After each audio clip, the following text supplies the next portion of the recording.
Have you ever wondered why you act a certain way when you meet a stranger? It's a fascinating question, isn't it? We all have our unique reactions. Some of us instantly warm up, while others might be more reserved. A few might even experience a sense of fear. Why do we behave the way we do? What's the science behind it? These are questions that often baffle us. Today we delve into the psychology behind our behavior when we meet strangers. When you meet someone for the first time, your brain is working overtime. It's a rapid-fire process, a flurry of mental notes and quick judgments. You're essentially sizing up the other person, figuring out who they are, what they're about, all within a matter of seconds. Think about it. Picture yourself walking into a room and seeing someone for the first time. Your eyes take in their appearance, their clothing, their grooming. You notice the way they hold themselves, their posture, their body language. You listen to their speech, the tone of their voice, their choice of words. All of these elements come together to create a snapshot of this person in your mind: appearance, body language, and speech. These are the trifecta of first impressions. They give us a quick, albeit not always accurate, insight into the other person's character and personality. And these impressions, whether we like it or not, often influence our subsequent interactions with them. Let's delve a bit deeper. Have you heard of the halo and horn effect? It's a fascinating psychological phenomenon. The halo effect is when we see someone in a positive light because of a single favorable trait or aspect. They dress well, they're attractive, they have a pleasing voice, and suddenly, we're inclined to view them as good, trustworthy, competent. On the other hand, the horn effect is the exact opposite. One unfavorable trait or aspect, and we're quick to judge them negatively, to view them as untrustworthy or incompetent. It's not fair, and it's not always accurate, but it's a cognitive shortcut our brains often take when processing new information. So what does this all mean? It means that first impressions matter. They matter a lot. They can pave the way for a positive interaction, or they can set the stage for a negative one. They can open doors, or they can close them. First impressions may not be everything, but they sure do have a significant impact. And understanding how they work, being aware of the factors that influence them, can help us navigate our social world with a bit more grace and a lot more insight. Ever felt your heart race when you meet someone new? It's a common experience, isn't it? That sudden rush of adrenaline, the quickening pulse, the dry throat. These are classic signs of fear, and they often show up when we're about to encounter someone we haven't met before. But why does this happen? Well, our bodies have a built-in mechanism designed to keep us safe. It's called the fight or flight response, and it's been with us since our earliest days as a species. When we're faced with something potentially threatening, like a stranger, our bodies prepare us to either stay and fight or run away. Now you might be thinking, but I'm not about to get into a brawl with every new person I meet. And you're right, but our bodies don't necessarily know that. They're just doing their best to protect us. And this can have a big impact on our behavior. Maybe we become overly defensive, or maybe we avoid the interaction altogether. Either way, it's not necessarily the best way to make a good first impression, is it? But here's the thing. This fear isn't always a bad thing. In fact, it can be incredibly useful. It can make us more alert, more aware of our surroundings, and more careful about the decisions we make.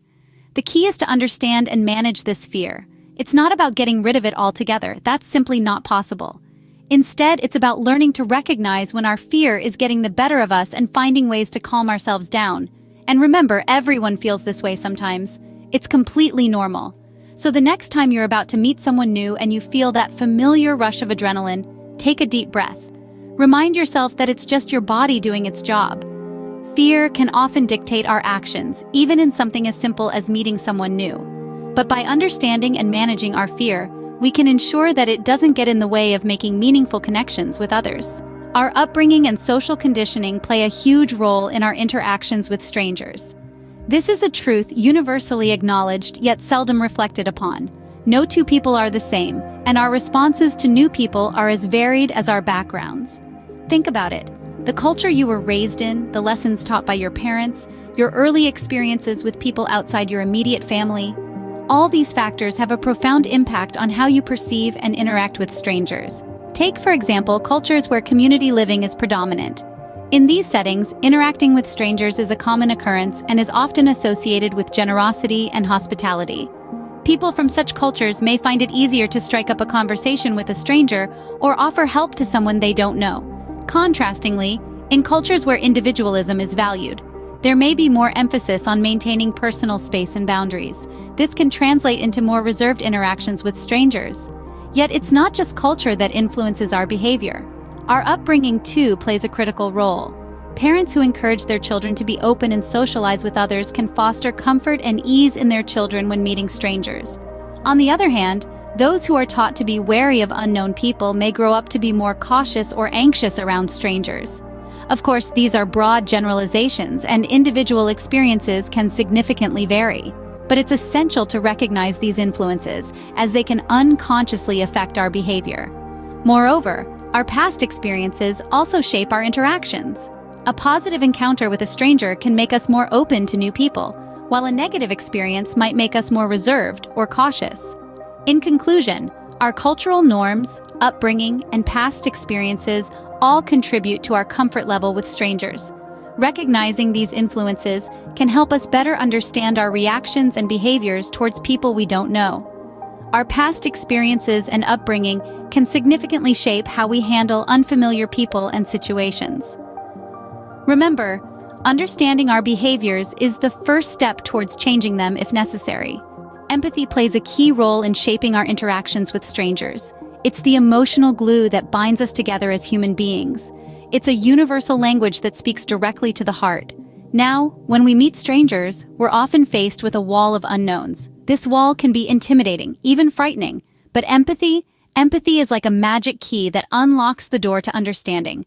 It allows us to see beyond the surface, beyond the unfamiliarity, and into the heart of another person. Think about it. When you show genuine understanding towards a stranger, when you show that you can feel their joy, their pain, their hopes and fears, you're breaking down barriers. You're bridging the gap between you and them. You're creating a sense of familiarity, of connection. And this connection, it's the first step towards building a strong rapport. Empathy is more than just putting yourself in someone else's shoes. It's about acknowledging their humanity, their individuality. It's about recognizing that despite our differences in appearance, in culture, in experiences, we're all fundamentally the same. We all have the same basic needs and desires. We all want to be understood, to be accepted, to be loved. So next time you're faced with a stranger, remember the power of empathy.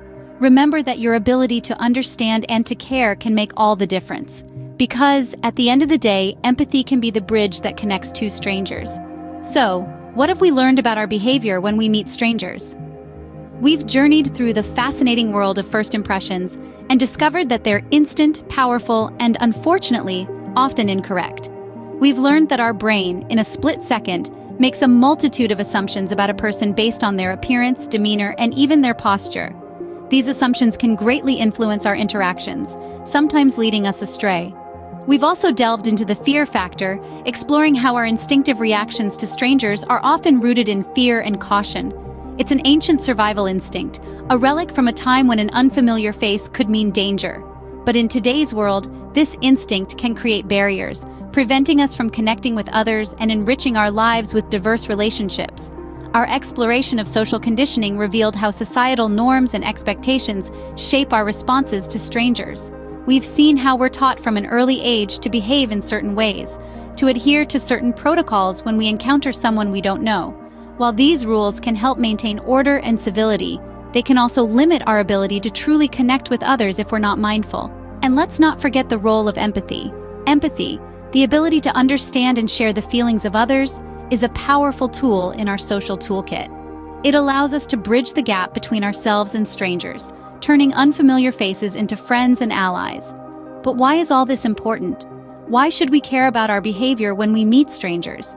Because understanding our reactions and emotions in these situations can help us navigate social situations more effectively.